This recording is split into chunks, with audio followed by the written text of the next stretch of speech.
Hey, this is Mr. Ayton. This is differentiation, and whether you're in calculus or pre-calculus, or you're just trying to find out what's the derivative of e to the x, you're in the right place. So we're going to be doing derivatives of sine of x, cosine of x, e to the x, and natural log of x in this video. So let's get to it. Let's go first to the sine of x. Okay, so we have a sinusoidal function, and you can see what do we know the derivative is? The derivative is the slope of the line, right? So take a look at the slope right here at 0. See how that slope, that instantaneous slope, is equal to 1. And right here, the slope is equal to 0. The slope at 3.14, or pi, is equal to -1. The slope right here is going to be 0 again, and the slope comes back to 1. So if I graph these guys out in a graph, and I'm going to do the sine of x graph, the derivative in red here. Okay, so the slope is equal to 1, positive 1. So I'm going to put a little dot here at 1. Right here at pi over 2, the slope is equal to 0. At pi, we're going to be at -1. And then right here at 0, we're back, at 3 pi over 2, we're back at 0. And then at 2 pi, we're back at 1 again. Okay.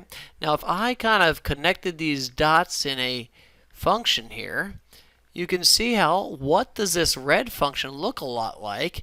It looks very much like a cosine of x curve, doesn't it? Which means that the derivative of sine of x is equal to cosine of x. And so really the derivative of sine of x is equal to cosine of x.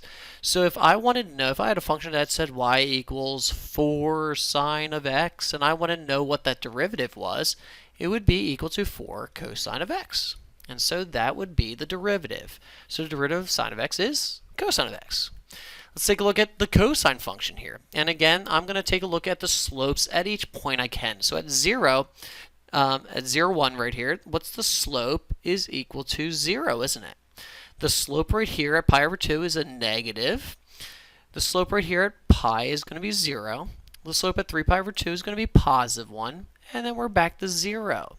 And so I'm going to graph the derivative, or the slopes, of each point right here in red. So the derivative is equal to 0. The derivative is equal to -1. The derivative is equal to 0. The derivative is equal to positive 1. The derivative, or slope, is equal to 0. So let's look at this function. This function is going like this. And that looks a lot like a sine graph, doesn't it? Except for it's not going up at the beginning. It's going down, which means that's equal to negative sine of x. So what is the derivative of cosine of x is equal to negative sine of x.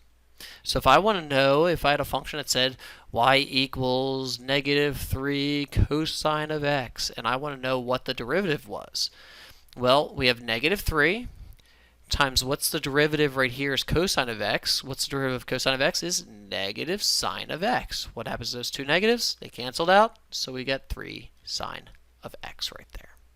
And so what's the derivative of sine of x is cosine of x. What's the derivative of cosine of x is negative sine of x. Now let's take a look at our function e. Okay, my favorite number, which is e. Here's the function of e to the x. You can see right here at 0, anything to the 0 is 1. Okay, and so I have a slope of the tangent line right there. At 1, we have 2.81828. Okay, and then at 2, you can see what's happening to the slopes. The slopes are getting bigger and bigger and bigger, and as I go into negative direction, the slopes are getting less and less and less as it approaches 1. Okay, does that make sense? So I'm just taking a look at the slopes of the tangent lines at just specific points right here, right here, right here. You can see how the slope is steadily increasing. If I graphed out every single instantaneous slope, this is what it would look like. Which means that the derivative of e to the x is e to the x. I know, that's crazy. The derivative of e to the x is e to the x.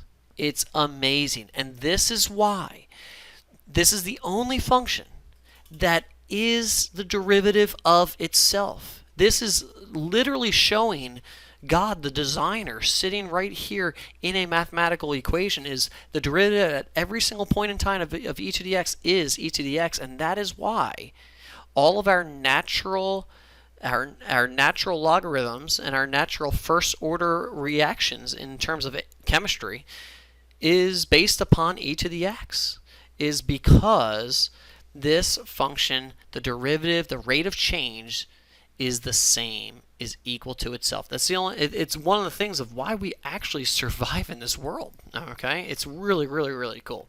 So we have y equals, let's say, 5e to the x, and I want to know what the derivative is. Guess what it is? It's 5e to the x. Pretty awesome, isn't it? Okay, it's, again, it is showing a designer in this. Now we go to the natural log of x. The natural log of x. You can see right here, you can see my slope of my slope of my tangent line is very steep, right? And then we're going to go right here. And what's happening to the slopes at each point in time? The slopes are getting less and less and less and less as they approach 0. So we are really, really high positive slopes. My slope is still positive at every single point, but it's approaching 0, approaching 0. So if I graph this out, it would look like this. Okay, which, if you remember what that function is, that is an inverse function, a 1 over x function. So what is the derivative of natural log of x? It's equal to 1 over x. So if I had a function that said y is equal to 6 natural log of x, and I want to know what the derivative would be, 6 is on my numerator. What's the derivative of natural log of x? Is 1 over x. It would be 6 over x. And so what is the derivative? Let's review real quick. What's the derivative of sine of x is? Say it after me. Cosine of x. What's the derivative of cosine of x? Negative sine of x. What's the derivative of e to the x? E to the x. And what's the derivative of natural log of x? Is 1 over x. So let's go through a few examples. We have y equals 3 sine of x plus 4 natural log of x. So I want to know the derivative. What's the derivative of sine of x? Is cosine of x. So 3 cosine of x. What's the derivative of natural log of x? Is 1 over x. So plus 4 over x right there. And that's the derivative. Let's go to the next one. We have 5 cosine of x. So we want to know what the f prime of x is, the derivative. What's the derivative of cosine of x? Is negative sine of x. So negative 5 sine of x. Plus, what's the derivative of e to the x? Is e to the x plus 4e to the x. That's the easiest one. This next one, we're going to use, again, the power rule. Okay, we're going to multiply the 2 times the 4. That's 8, and that goes down to x to the first power. What's the derivative of e to the x? Is e to the x, so we have 3e to the x. And what do we have here? We have 1 over x squared, which is really negative x to the negative 2 power. Remember that last video that we talked about manipulating before we differentiate. We're going to multiply negative 2 out. We get plus 2x to the negative 3 power, or plus 2 over x cubed. And let's go to this last one right here. We are trying to find f of x. So we're trying to find f prime of x. What's the derivative of cosine of x? Is negative sine of x. So that gives us positive 2 sine of x. We're going to use the power rule here. 3 times 3 is 9x squared. What's the derivative of natural log of x? Is 1 over x. So 7 over x, or negative 7x to the negative 1. And so this was hopefully very easy. Derivative of sine of x, which is cosine of x. Derivative of cosine of x, which is negative sine of x. Derivative of e to the x, which is e to the x. And derivative of natural log of x, which is 1 over x. And those are our special derivatives. Aren't they so special? All right, guys. Have a good day.